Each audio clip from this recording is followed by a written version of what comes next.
A Aliança pela Água, que reúne 60 organizações e movimentos sociais, elaborou um projeto de lei que propõe incluir a segurança hídrica na agenda municipal em todo o Brasil. A proposta teve adesão de 82 candidatos a cargos legislativos de todos os partidos e de todas as regiões do país nas eleições deste ano. Para falar do assunto, conosco no estúdio, Cissa Veide Brito, integrante do secretariado da Aliança pela Água. Tudo bem, Cissa? É um prazer recebê-la no estúdio. Prazer meu. Quais são as propostas da Aliança pela Água? Bom, a nossa intenção nesse ano de 2016 foi exatamente poder constituir algum documento que fosse muito objetivo para alcançar algumas coisas que nós ainda não temos na cidade de São Paulo e nas cidades brasileiras. Por exemplo? Por exemplo, uma ação do município ou dos municípios que seja articulada no que diz respeito à coleta de lixo, à drenagem, à distribuição de água e ao próprio esgotamento sanitário. Isso hoje faz parte de uma legislação que já tem 10 anos, o ano que vem vai fazer 10 anos, que é a Política Nacional de Saneamento. No entanto, quase sempre as prefeituras acabam concessionando esses serviços para diferentes outras empresas e elas não trabalham conjuntamente. O que a gente prevê com um projeto de lei dessa ordem é exatamente que as prefeituras possam olhar para esses problemas de forma coordenada, trazer para os cidadãos, exatamente, trazer para os cidadãos as informações básicas sobre como andam cada um desses serviços, então como vai o esgotamento sanitário, como é que a gente está trabalhando com a drenagem, porque tudo isso faz parte do que a gente chama segurança hídrica. E além disso, também começar a dar vezes e incentivar outras atividades que para São Paulo, por exemplo, são muito importantes, como legislações sobre reuso da água, sobre aproveitamento de espaços urbanos para coleta de água e utilização posterior, enfim, para mudar o quadro que nós temos hoje, que é ou falta ou temos excesso de água, e nenhuma das duas situações é muito boa. E como é que você avalia as políticas públicas de São Paulo aí nos últimos 4 anos nesse sentido? Olha, nós tentamos trazer à tona o papel dos municípios, né, porque muitas vezes as pessoas acabam confundindo os papéis de cada ente do governo. Então, nessas eleições mesmo, a gente viu as discussões sobre policiamento, que não é uma ação do município, é uma ação de governo do estado e federal, e assim como o esgotamento sanitário, muita gente acha, e distribuição de água, que é uma ação do governo. Na verdade, é uma ação da prefeitura, ela que pode designar outros a fazer isso por ela ou ela mesma fazer.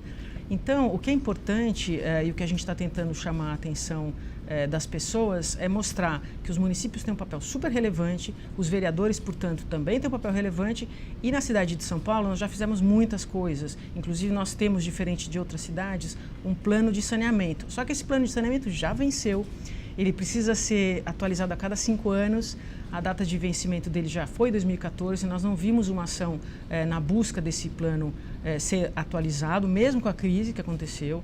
Não existe ainda o conselho que trata disso, que poderia ser formado pela prefeitura e que tem, obviamente, a participação da sociedade civil. Então, embora nós tenhamos feito coisas muito importantes, falta muita coisa para fazer. Uhum. Aqui na Câmara, Cissa, 5 vereadores aderiram a esse plano, a esse projeto. Exatamente. O vereador Gilberto Natalini, do PV, o Jair Tato, do PT, o José Polici Neto, do PSD, Sâmia Bonfim, do PSOL, e a Soninha Francini, do PPS. Qual foi o compromisso deles?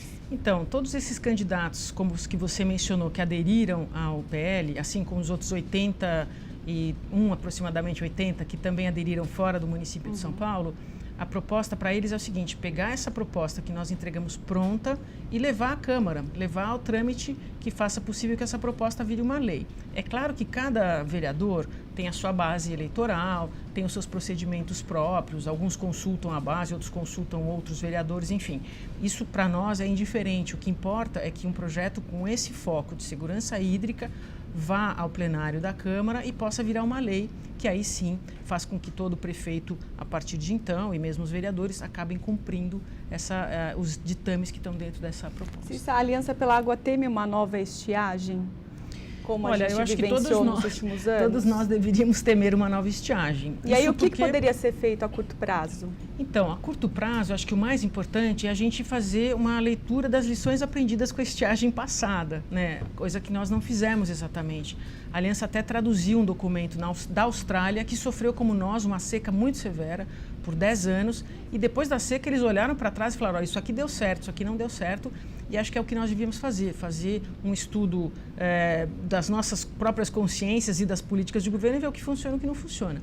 A partir daí, tomar as medidas que seriam importantes. De saída, eu acho que o mais relevante para a população de São Paulo e para os governantes, no caso, o prefeito atual e o prefeito que foi eleito, assim como os vereadores, é olhar para esse projeto de lei, mas além dele, olhar para as ações que temos hoje de saneamento, que são muito ruins ainda para a cidade como São Paulo. Nós temos água em São Paulo que não podemos usar porque poluímos essas águas. Ao mesmo tempo, vamos buscar água longe, deixamos os outros sem água e poluímos essa água que chega aqui e jogamos fora de novo. Então, isso é meio fora do padrão para quem está morando no mundo no século XXI. E aí esse projeto vem para contribuir, para melhorar tudo isso, exatamente, né? Para evitar essas crises todas. Inclusive definir, uma coisa que é super importante, que as pessoas não sabem, é definir um valor mínimo de água por pessoa. Esses estudos já dizem mais ou menos quanto cada pessoa tem que ter de água para não passar necessidades, mas e também não jogar água fora, porque assim você consegue, inclusive, fazer com que o seu contrato de entrega de água ele seja mais perto da realidade. Hoje nós temos um volume de água que é trazido para nós que sequer a gente sabe se é necessário e nós pagamos por ele. E nós tiramos de outros lugares, de novo, como eu disse, fazemos obras para tirar de outros lugares, pagamos pelas obras, quando na verdade você não sabe efetivamente quanto de água de fato nós precisamos. Mesmo crescendo, mesmo com indústrias, mesmo com a residência, isso é possível ser feito. Cícera, esses projetos estão no site da Aliança, né? aliançapelaagua.org.br. E lá você pode clicar e acessar todas essas ações propostas aí pela Aliança pela Água. E hoje, além de nós estarmos aqui com vocês, nós estamos exatamente procurando esses vereadores que já estão, que foram, buscaram a reeleição e que, portanto, ainda têm mandato, assim como buscaremos os que entraram para a próxima legislatura, para com eles ver se formamos uma espécie de uma bancada da água na Câmara de São Paulo, o que ajudaria bastante a tratar desses assuntos de forma coletiva por partidos diferentes. Não é um assunto partidário, é um assunto da humanidade e de nós cidadãos paulistanos. Obrigada pela entrevista. Boa tarde. Obrigada a vocês.